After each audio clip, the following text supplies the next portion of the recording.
Just a few weeks ago, I bought a fake imitation set of TaylorMade golf clubs from Temu. Now they came and the shafts were terrible and didn't perform very well at all, it's safe to say, even at a ridiculously low price. So what we've done, we've got these golf clubs, I'm going to compare it with the brand new TaylorMade P770 and just see how they do compare, and we've put 120 gram steel reel shaft in here as well, so they are a little bit more comparable. So without any further ado, let's see just how they perform. We've been in the studio as well. The numbers might shock you, that's all I'm going to say. So these don't look fantastic, they don't feel great either, but performance wise, is it worth maybe saving yourself a little bit of money?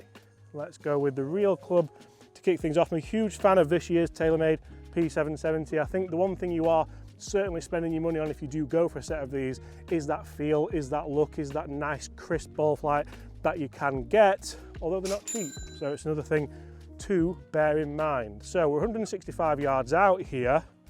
Can we get some nice stop and nice control? Oh, that felt really, really good. Just towards the centre of that green, nothing to complain about there.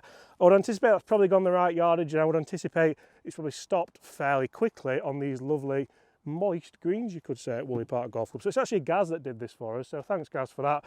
I don't know what you've done with the other shaft, but he's also left these stickers on, which if ever you borrow a club off someone, don't leave them on because they're a nightmare to get off. So Gaz, looking down, I mean, Rob, bring this in. Bring this in. That doesn't look anything like what a TaylorMade golf club should look like. And people might be in the comments saying, oh, well, it serves you right, the fake, this and that. Even the finish is worn off them, like properly worn off. And these are supposed to look like the previous gen, as you can imagine, with that kind of little kink down them there. And the forged lettering's way off as well. So if you've not seen the standard video we got with these, I don't think this through slot speed pocket is a real through slot speed pocket. I think it's an imitation. It's probably, if you can feel it.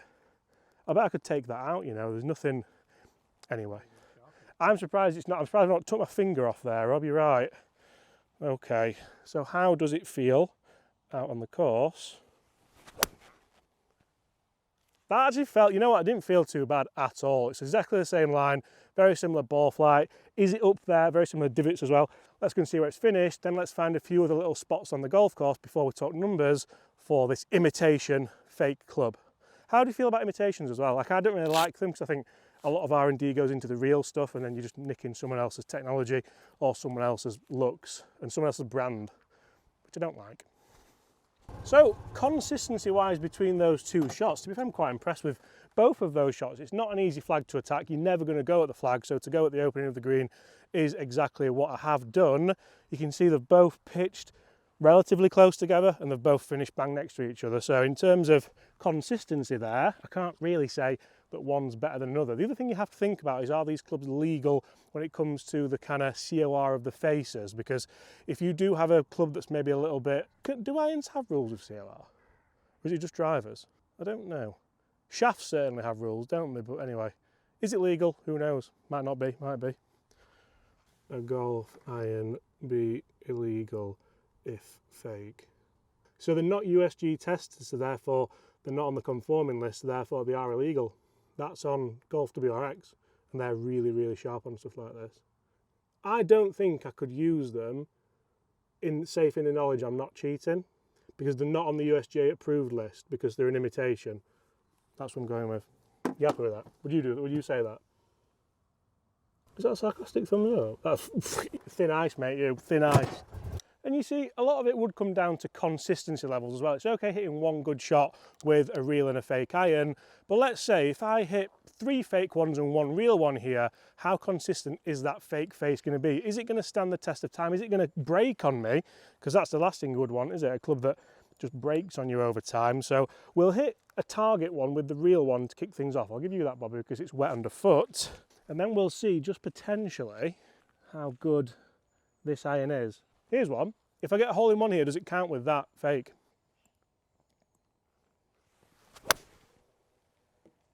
I think that's a good target. Is it up there? Yep, we'll take that. So that's a little bit shy of the flag, but it's bang on line. So now, right. So we're looking for consistency now, yeah? How much higher has that gone? It actually felt quite nice, you know. I'm not here to say yay or nay, but I think that's up there as well. Quite enjoyed that as a shot.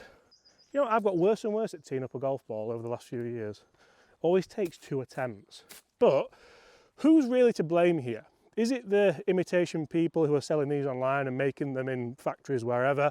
Or is it the big brands that are charging in excess of £1,000 for a set to then spend that money on marketing with tour players and everything else?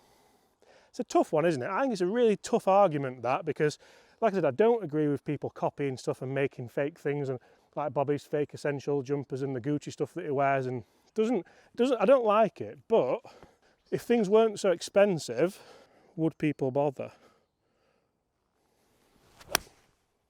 That's the exact same strike. Exactly the same. It looks quite a way shorter, actually, that, does it?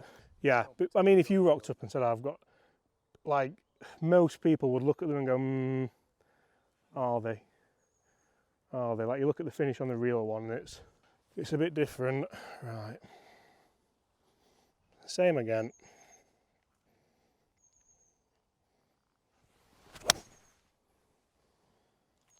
I feel like golf swing wise, I've produced some pretty good golf swings there.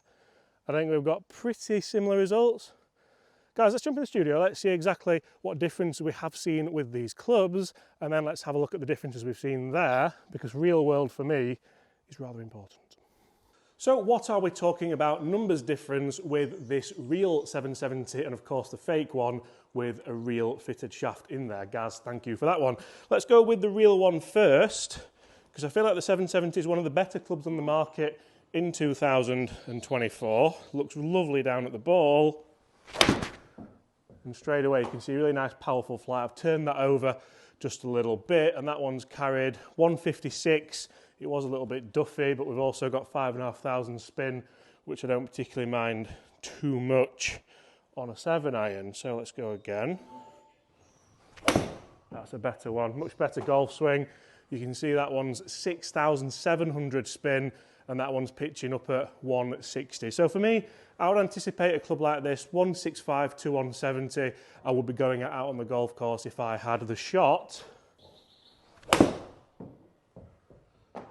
Nice straight one again. What have we got here? 6-2 spin, 156 carry. So very consistent, albeit not maybe quite as far as I anticipated today. 6-3 spin again. Very consistent numbers here, around that kind of 160 mark. And that's a bottomy one. 6-1, I reckon that's going to do really well. That might carry around 170, that. 168 carry. Right, now let's look at the numbers for the fake head with the real shaft in. Both these are 120 gram shafts. And the head, to be honest, looks nothing like real. Tell you what, that actually felt quite good. What's that carrying? Dropping out the air. It's still a 159, 167, spinning at 6,000. It does feel very light, this one. It feels like it's very easy to get the club underneath the ball. That's a 167, that's not bad at all. Spinning at 5.7. Doesn't feel anything like the real one. Feels a little bit more tinny, you could say. Oh dear. That didn't feel great. I'm going to put that down as pilot error, I'm not going to lie. 6.8 spin, but it's a 144. There's like no weighting in the head, so you get here and you're almost not sure. Like if I were to... Very scientific, this, isn't it? Very. Fulcrum's there, Chris. Yeah? Real one. About an inch in it. Is that scientific? I don't know, but let's go one more. Look how high that's gone. I feel like because of the weight difference, you can't really get the consistency, or the distance is okay, you can't get the consistency of the trajectory. Guys, let's jump back outside, let's see what the real differences are between these two clubs. Numbers wise, the fake one's actually done better than what I anticipated, but whether or not you could get it around a full round of golf, I ain't so sure. So, very interesting numbers there, and like not a lot to split them really. If you want a laugh as well, look in the comments to this video, because whenever I do a video on something fake, I don't know if it's like a bot or something like that. I'm not really up on the terminology, I'm a bit of a boomer to be honest, but the comments are outrageous. So go and have a look. If you want to reply to them, have a laugh. But yeah, it's very, very interesting. Just if it's maybe the companies that, because the word fake will be in the title, so it's very easy to find. And if they're like going in and going, oh well, you support this or you support that, or, like it gets political. It's really, really interesting. As you can see though, I think realistically, one of these front ones is the real club, and then one of them is the fake, and the other two fake ones are up there. So like, I can't really complain with that. Too much for performance out here. Guys, what do you think? Would you have these in the bag? Would you go and buy them for the price? And would you make sure, would you buy them then put real shafts in them? Because you'd probably still be a bit better off. Guys, thanks for watching. See you all at the same time tomorrow. I feel dirty. Ooh.